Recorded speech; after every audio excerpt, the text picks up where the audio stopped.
Bismillahirrahmanirrahim. Assalamualaikum warahmatullahi wabarakatuh. Selamat datang di video kita. Ini video akan kita isi dengan satu tema saja. 200 pertanyaan anak tentang Tuhan. Panduan lengkap orang tua dalam menjawab pertanyaan anak tentang Tuhan. Lengkap dengan contoh, dalil, dan model-model anak di dalamnya pertanyaan yang 200 ini sudah kita usahakan. Lengkap jenis anaknya, yang polos, yang pintar, yang jenius. Sebelumnya saya akan memberikan minimal 10 alasan ini kenapa tulisan ini saya buat. Ini kan dalam bentuk e-book. Kemudian nanti akan kita buatkan juga audionya. E-booknya ada, audionya ada, biar nanti orang tua bisa memutarnya kapan saja. Dan tinggal pilih dia chapter mana. Ada 200 judul nanti. Kemudian buku fisiknya, cuman kita kerjakan bertahap. Ya, ini saya akan langsung bacakan draft aslinya nanti. Tapi izinkan saya menyampaikan minimal nih ada 10 alasan kenapa kita keluarkan buku ini. 1. Mengapa pertanyaan anak tentang Tuhan perlu dijawab dengan hati-hati? Pertanyaan anak-anak tentang Tuhan bukan sekadar rasa ingin tahu. Di baliknya ada proses pembentukan makna, rasa aman, dan kepercayaan. Jawaban yang tergesa-gesa, keras, atau meremehkan dapat meninggalkan kebingungan, bahkan luka batin yang panjang. Karena itu, setiap pertanyaan perlu dijawab dengan ketenangan, kejujuran, dan kebijaksanaan. Jadi, anak-anak itu mungkin bertanyanya spontan, apa adanya, tapi kalau nggak pas itu efeknya dalam jangka panjang sampai usia dewasa gitu. Nah, ini alasan pertama. Alasan kedua, dunia berpikir anak berbeda dengan dunia berpikirnya orang dewasa. Nah, ini nanti kita perbaiki redaksinya ya. Anak tidak berpikir dengan logika orang dewasa. Ini perlu diketahui oleh orang tua atau guru ya. Ini bisa juga dipakai guru, bisa dipakai orang tua. Mereka memahami dunia melalui imajinasi, rasa ingin tahu, pengalaman emosional. Apa yang bagi orang dewasa terasa sederhana, simple, bagi anak bisa menjadi persoalan besar. Memahami perbedaan ini adalah kunci agar jawaban tidak melampaui kapasitas berpikir anak. Jadi ini alasan kedua, kita sebagai orang tua atau sebagai guru yang mesti memahami bahwa anak-anak ini punya imajinasi yang tentu berbeda dengan logikanya orang dewasa. Nomor 3, ragam tipe anak dalam bertanya tentang Tuhan. Tidak semua anak bertanya dengan cara yang sama. Ada anak yang polos, anak yang cerdas, anak yang kritis. Ada pula yang sangat tajam dan nalarnya cukup tinggi. Setiap tipe itu membutuhkan pendekatan yang berbeda. Makanya satu jawaban yang tepat bagi satu anak belum tentu tepat bagi anak yang lain. Saya hadirkan 3 contoh ini dalam satu pertanyaan. Tujuannya adalah kalau contoh A nggak cocok untuk anak satu, bisa contoh B, bisa contoh C. Jadi ada 3 contoh yang kita buatkan di situ. Orang tua tinggal pilih. Ini memudahkan sekali. 4, kesalahan umum orang dewasa, maksudnya orang tua guru atau kakak saat menjawab pertanyaan anak. Banyak jawaban yang sebenarnya benar secara isi, kontekstualnya benar, tetapi keliru dalam cara menjawabnya. Ada jawaban yang disampaikan dengan emosional, ancaman, marah, atau dengan dalil tanpa makna, dalil kaku. Ada pula yang memilih diam atau menghindar. Oh, ini lebih parah lagi. Kesalahan-kesalahan ini sering terjadi bukan karena niat buruk dari orang tua, melainkan karena kurangnya panduan yang tepat. Yes, inilah panduan yang kita usahakan dengan sungguh ya. Ini ebook sudah lama saya usahakan ya, baru selesai sekarang ya.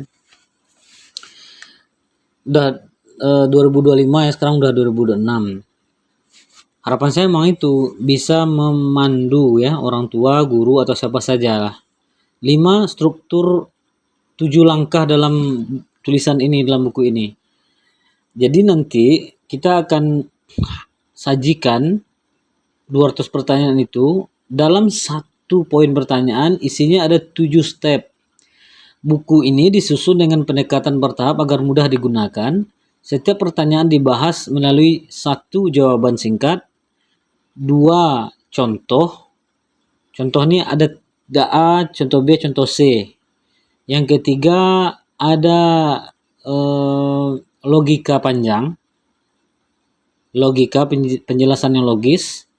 Yang keempat adalah dalil Al-Qur'annya juga 2 saya buat. Yang kelima hadis 1.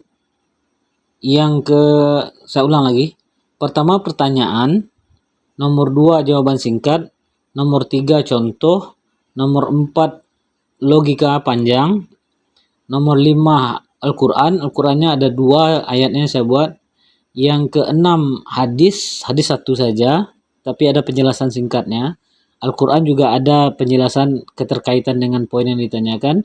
Yang ketujuh saya ambil dari Turats.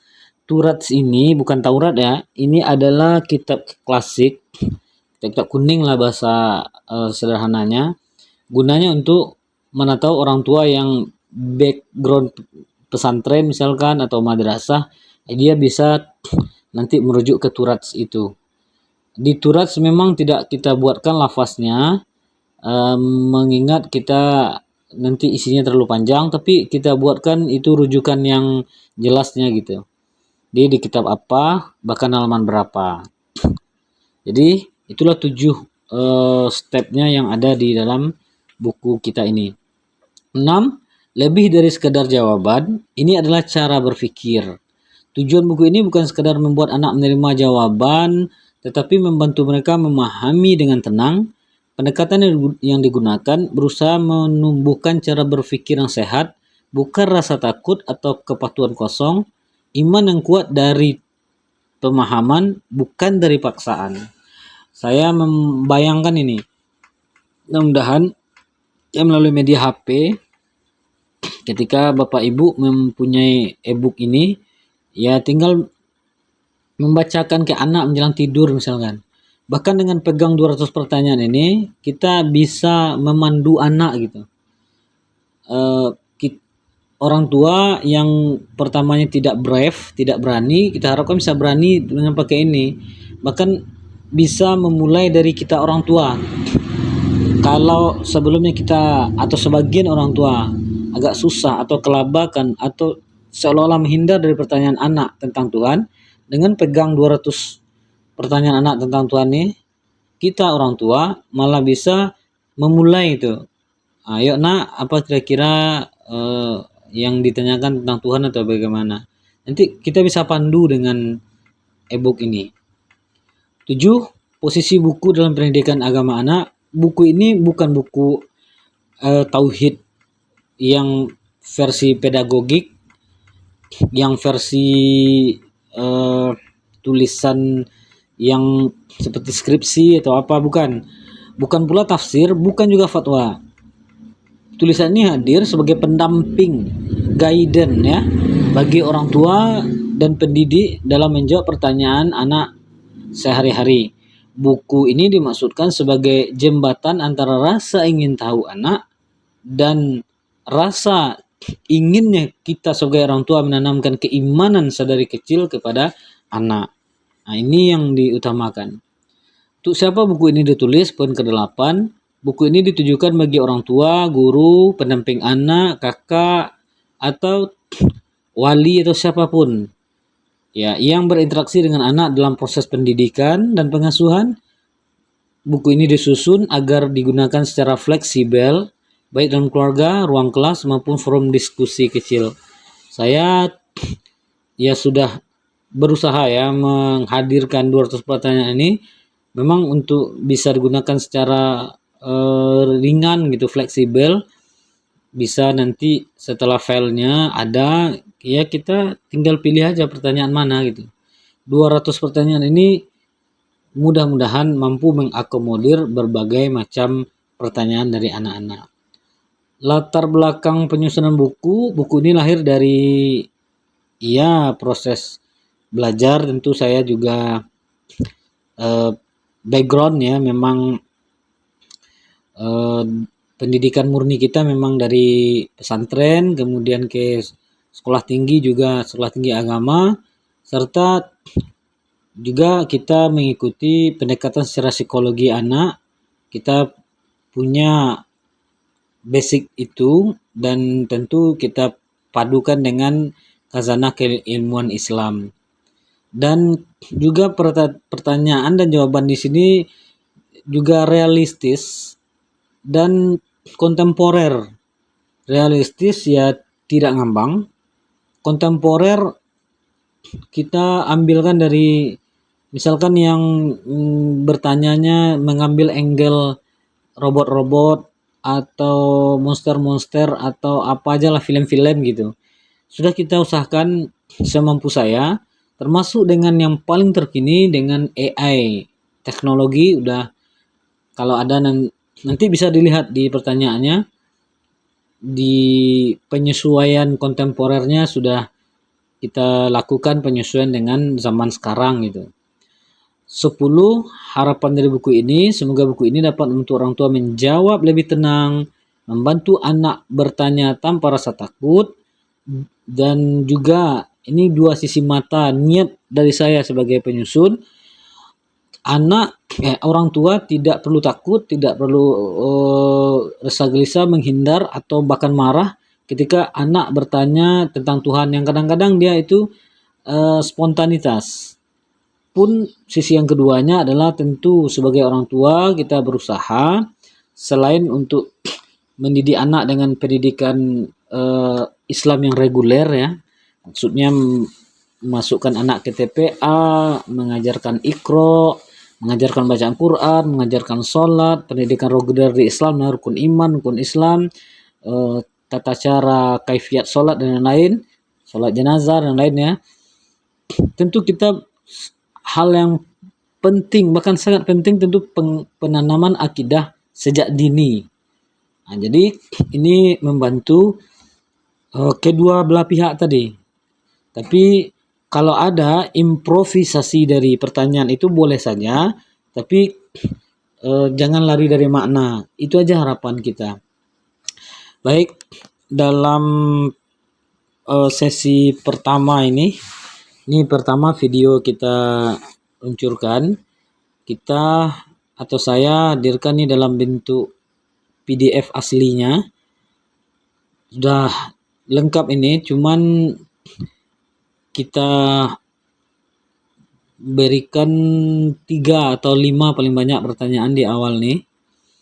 Nanti videonya akan kita sambung. Bentuknya bisa dilihat di layar. Nah, inilah pertanyaan nomor 1. Dengan bismillah kita mulai. Ini pertanyaannya. Tuhan itu apa dan siapa? Jawaban pendek untuk anak. Tuhan adalah yang kita sembah, nak. Nah, kayak gitu. Nambahkan nak atau gimana itu ya enggak masalah ya. Nama Tuhan kita adalah Allah, pencipta semua yang ada. Maha kuasa, maha mengetahui, maha menyayangi seluruh makhluk. Allah bukan manusia dan bukan benda, serta tidak sama dengan apapun yang bisa dibayangkan. Dia tidak terikat oleh waktu, tempat, atau bentuk. Dia selalu hadir mengurus ciptaannya dan memberi petunjuk agar manusia hidup dengan baik dan benar. Itu jawaban pendek atau jawaban singkat. Contohnya, ini karena saya pakai file asli yang revisi 1 ya. Kalau direvisi jadinya 3 nih contohnya. Ini ada 2 contoh. Contoh dan perumpamaan. Contoh 1, guru dan murid. Seorang guru dapat mengajar banyak murid sekaligus. Nah, itu kalau dalam prakteknya. Mengetahui siapa yang belajar dan siapa yang lupa. Lalu memberi arahan agar murid menjadi pintar. Allah jauh lebih sempurna dari guru manapun. Dia mengetahui semua manusia, bahkan isi hati mereka, dan memberi petunjuk agar manusia selamat dan bahagia. Contoh kedua, HP dan sistem pengatur. HP dapat menjalankan banyak aplikasi sekaligus. Telepon, kamera, jam, dan pesan karena ada sistem yang mengaturnya. Allah yang kita sembah jauh lebih sempurna dari itu. Dia mengatur seluruh alam semesta, matahari, bulan, manusia, hewan, tumbuhan, siang dan malam. Semuanya berjalan rapi tanpa ada yang terlewat. Ya itulah yang Tuhan itu, yang kita sembah itu. Baik, jadi di sini sudah nampak, sudah bisa itu dijelaskan oleh orang tua, yaitulah Allah. Kalau mau logika panjang, misalkan anaknya masih merasa yakin atau bagaimana, ya ini bisa kita tambahkan dengan logika ini. Segala sesuatu yang ada pasti membutuhkan pencipta dan pengatur. Sesuatu yang tersusun, berubah, dan saling bergantung tidak mungkin muncul dengan sendirinya tanpa sebab. Manusia lahir, tumbuh dan mati, hewan dan tumbuhan hidup dengan aturan tertentu. Matahari, bulan, siang, malam jalan teratur, semua ini menunjukkan adanya zat yang menciptakan dan mengatur, yakni Tuhan. Tuhan itu siapa? Ya Allah. Berbeda dengan semua makhluk. Makhluk membutuhkan tempat, waktu, sebab, dan penopang untuk tetap ada. Sedangkan Allah tidak membutuhkan apapun. Jika Tuhan masih membutuhkan pencipta atau pengatur, maka dia bukan Tuhan. Karena itu Allah bersifat maha ada, maha mengetahui tanpa belajar, maha kuasa tanpa bantuan, dan maha mengatur tanpa kelelahan. Di logika panjang ini kalau ada bahasa yang enggak berulang atau bagaimana, ini diambil aja poin pentingnya. Intinya kita berusaha untuk melogikakan seringan mungkin agar mudah dipahami anak. Kalau mau dalil ini, dalil 2 kita buat Quran surah Al-Ikhlas ayat 1-4. Kita buatkan matannya ini, matannya. Ini artinya, di draft ini belum ada arti ya. Penjelasannya kita ada ini, ayat ini menegaskan tentang Allah ya, keesaan Allah. Quran Asy-Syu'ara ayat 11 juga laisa kamitslihi syai'un huwas samiul basir. Harusnya ini ada artinya ini. Kemudian di hadis Rasulullah, ini kita buatkan, kalau yang tadi udah jelas ya Qur'annya surat apa ayat berapa. Hadis kita ambil nih dari hadis riwayat Al-Bukhari nomor 7378, hadis riwayat Muslim nomor 19. Qala Rasulullah SAW. Memang ini matanya cuplikan saja yang kita hadirkan karena kalau dibuat lengkap nih ya sangat tebal gitu. Tapi kan ini rujukannya jelas. Karena Allah adalah pencipta dan pengatur segala sesuatu, maka hanya Allah yang paling berhak untuk disembah, ditaati. Dalil Turats ini boleh kalau mau menelisik lebih dalam kitab Tauhid halaman 12, Allah adalah isinya.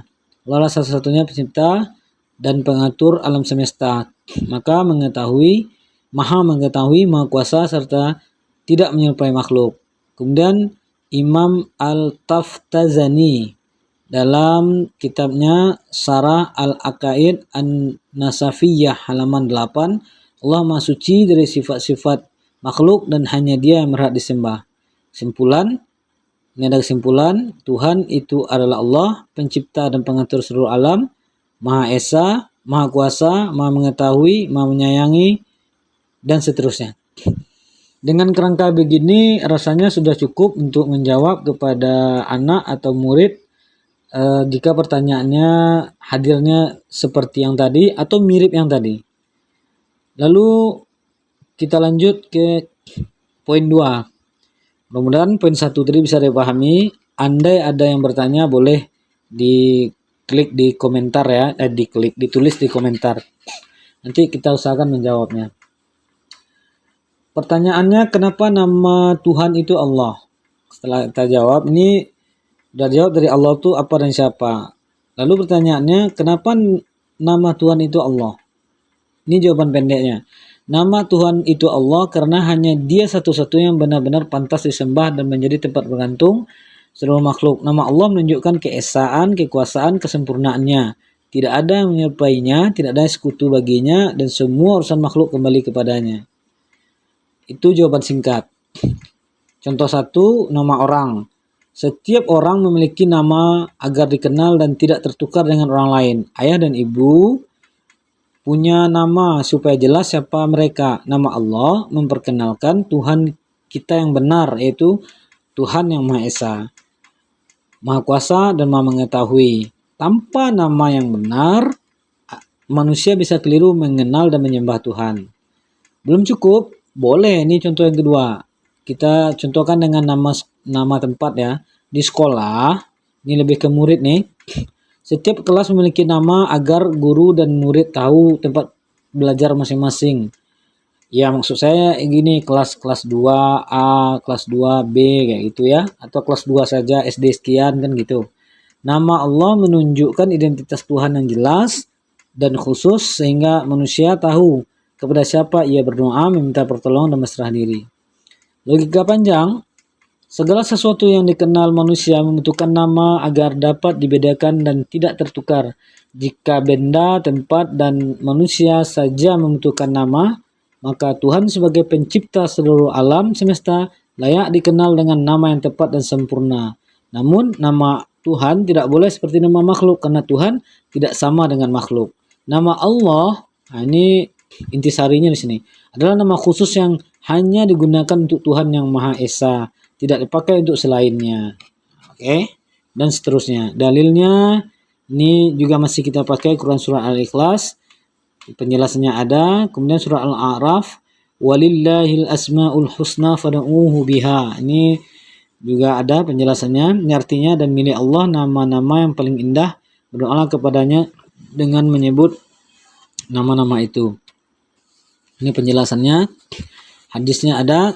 Sesungguhnya Allah memiliki 99 nama, 100 kurang 1. Siapa yang memahami dan mengamalkan, dia akan masuk surga.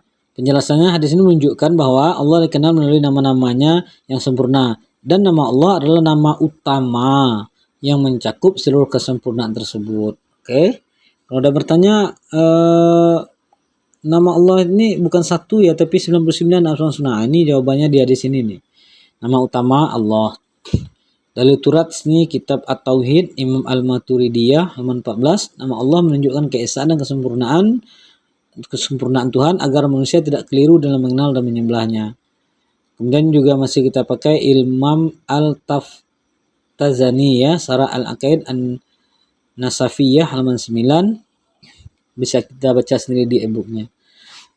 Saya rasa ini cukup ya untuk video perdana ini. Sudah 23 menit masalahnya. Nah, kita banyak penjelasan di awal tadi. Kita nanti akan lanjut ke poin apakah poin 3 nih, misalkan apakah Allah laki-laki atau perempuan. Pertanyaannya anak lah, namanya kan liar ya. Allah itu kayak siapa? Kayak kakek, nenek, guru, atau seperti ayah atau ibu kah, atau anak kecil seperti aku? Nah, gitu pertanyaannya. Jadi apakah Allah bisa dilihat dan selanjutnya.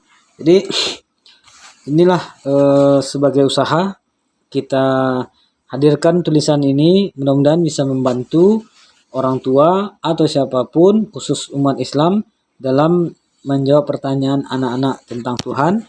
Mudah-mudahan manfaat. Terima kasih yang sudah menyaksikan video ini. Kalau ada yang perlu dikomentari atau bagaimana, silahkan, kita dengan senang hati. Mudah-mudahan kita bisa tanggapi nanti. Kalau ada yang salah, mohon maaf. Assalamualaikum warahmatullahi wabarakatuh.